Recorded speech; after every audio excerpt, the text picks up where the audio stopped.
Rupanya urat punggung tarik sebelah ni senang je nak lega. Tapi ramai orang lambat sedar sebab mula-mula dia datang macam sakit biasa je. Sengal sikit kat punggung, pinggang rasa ketat, duduk lama rasa tak selesa. Sakit saraf punggung ni bukan sakit yang luka berdarah tapi dia rampas rutin hidup kita secara perlahan. Nak berjalan, solat, tidur pun terseksa. Dia bukan macam lenguh biasa tapi bisa dia sampai ada kes lumpuh sebelah badan akibat masalah skiatika ni. Bagi yang tak tahu, sakit saraf punggung ni nama dia skiatika, dia sakit sebelah kaki sahaja. Mula-mula akan sakit di ekor punggung, membawa ke peha dan betis. Sampai tahap nak berjalan 5 langkah pun seksa. Naik tangga pun tak mampu. Kadang rasa macam renjatan elektrik menyucuk dalam kaki. Kadang tengah tidur pun kaki tiba-tiba mengkarung macam kena tarik urat. Sakit ni bukan kat orang berumur je. Orang muda yang kerja duduk di pejabat pun boleh kena. Wanita hamil pun boleh kena.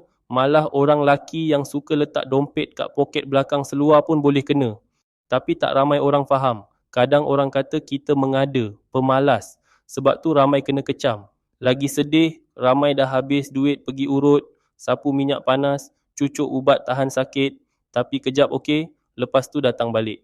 Sampailah ada satu universiti ni buat kajian dan hasilkan satu kapsul khas dari ramuan herba damar merah dan pegaga. Menurut kajian tu, 2 herba ni bantu redakkan urat simpul dan tersepit kat punggung tu. Apa yang buat aku terkejut, ramai maklum balas pengguna kata mula rasa badan lebih ringan, senang bergerak dan kaki dah kurang mengkarung waktu malam.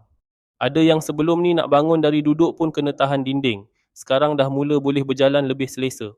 Sebab tu kalau kau jenis, duduk lama terus mencucuk sakit punggung menjalar ke kaki, kaki kebas atau rasa renjatan elektrik, jangan tunggu sampai jalan pun dah heret kaki baru nak cari ikhtiar. Tekan je link bawah ni sekarang. Aku berani recommend sebab ramai dah dapat manfaat kesembuhan. Klik sekarang.